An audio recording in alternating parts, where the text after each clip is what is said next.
that? What's up? Put your hat on the right way. Anyway, but I do like when I'm watching the DVDs, I like the previews because it's always, you can see the previews, for the movies that have already failed at the box office. But they didn't know that when they made the preview. It's fantastic. The greatest story ever told. Really. Anyway, so I get through these things, glitter previews and stuff, and then, man, that movie sucked. And finally, anyway, the Lord of the Rings movie starts. I haven't seen it, and it starts up. And I have to say, I liked the Gollum character. Gollum. Very nice. It reminded me of Prince Charles. All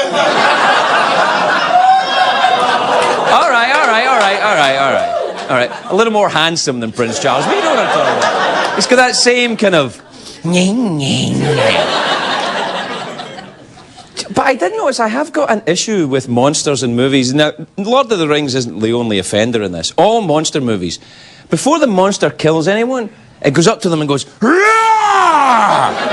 which gives them enough time to stab the monster. When you think the monster would just go up and go, "Ha!" like that. But it goes, "Ah!" first. It's the same principle as the Bond villain, who when James Bond is about to get, killed by the Bond villain, he says, "Before you die, Mr. Bond, I'll just explain my plan. The wheel of cheese will slide down here, turning into a nuclear bomb, which will then destroy the world. How did you escape, Bond?" Actually, but they're always rah, the monsters. Rah. Even in the Alien movie, when the monster goes rah, like that, another little monster pops out. Nice twist. They go rah, ah. Just saying.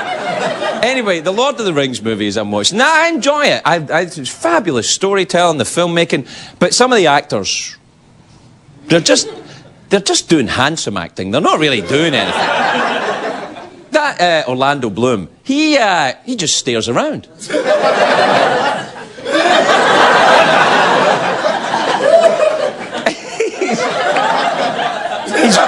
Admittedly, he's pretty. I mean, I would, but you'd have to. Orlando Bloom, I would, but I'd make out with him. But he's gorgeous. But they've got some very strange... Orlando Bloom says in that movie, "Red sun rising, blood has been spilled this night." What the hell is that meant to be? You know what else I got? The orcs in them. I don't know if you've seen the movie, but the big monsters, the orcs, they all talk like cockneys. They talk like that. "Yeah, let's go over there and cause trouble. Let's go and eat everything." Cockneys aren't like that. They're cheerful chimney sweeps. They're not rah. They're like, "All right, Mary Poppins, diggly diggly dong." Also, I have to say the casting in the Lord of the Rings movie, it didn't really work for me, because you got your little hobbits, right? You got your Frodo, Sam, Pippin, Donner, Blitzen, Corky, I don't know, whatever. All your little hobbity guys. And then there's a Scottish hobbit, which probably is okay for you, but it takes me right out of the film, because... How come they all come from the same place and then one of them's got a Scottish accent? What the hell? That doesn't happen in Hobbity land. There's a Scottish hobbit. It's like when you go and see a nativity play and one of the kids has glasses. Ah, that makes me crazy. Just takes me right out of it. It's like, "Oh, it's the time of the baby Jesus." Yes. Oh, you've ruined it. They didn't have glasses back then. Baby Jesus had cured everybody or something. I don't know. Anyway, the hobbity things, like the little hobbits and the Scottish hobbit, I don't get that. They go on the big long journey, which is, why do you send the guys with the tiniest little legs on the longest journey?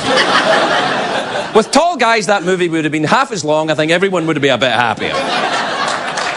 Think so.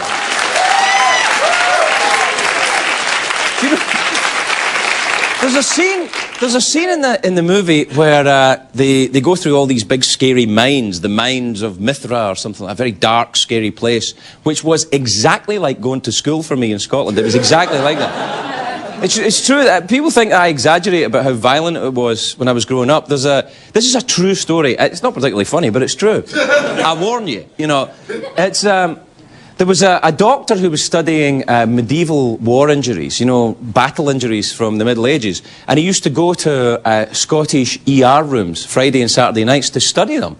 You know, because that's where you can see, they still see these big slashy, gashy things, you know, like people going to the pub. All of these things, it's horrifying. And he got some guy, this is a true story, he got some guy, this was printed in a medical journal later, he said to a guy who had a big slash on his back, he said, "What happened?" He said, "Somebody hit me with a sword." He said, "My God, man, what kind of sword was it?" He said, "Well, it's just an ordinary sword, you know." Anyway, The Lord of the Rings is what I'm talking about. So, I'm watching the trilogy, all you know, it starts with the Fellowship, then the Two Towers, then the Return of the King. But I'm going to be halfway through Return of the King, I said, I don't care if he comes back, I'm done. I'm done. And I don't care if he comes back. He can come back, he can go, I don't care, that's Scottish Hobbit. Oh, I'm Scottish. No, I'm a real Hobbit. No, you're not. But you'll know that because these movies are so successful, even although they were so long, there'll be a sequel. They'll want to do a sequel. Because, you know, the jerks that run these studios, you know, they were the people that gave us Scrappy-Doo. So, Scooby-Doo's nephew, Scrappy-Doo. No, listen, I'm not, you know, I've got dogs. You probably have been around dogs and you're like, dogs don't have extended families like that. They don't keep in touch with their nephews. A dog doesn't say, "Oh, you know, I better pee over there because my brother-in-law's coming over." That's just rubbish. It's always sequels for anything. They've got the Rocky 6 is being made. They're going to make Rocky 6 with Sylvester. It's going to happen. And Stallone is playing the boxer. What the hell is that? 80 years old fighting for the heavyweight. You look out, I'm telling you. Anyway, I watched the Lord of the Rings thing, and it makes me kind of homesick because I see all of these, you know, things about Scotland. And there's a trick that I use in LA whenever I feel homesick because the weather's so nice here all the time. I don't get that same feeling. So I go out and whenever I feel really homesick and I want to be back in Scotland, I go out in the backyard, I turn on the sprinklers and stab myself. And I'm right there. I'm right there.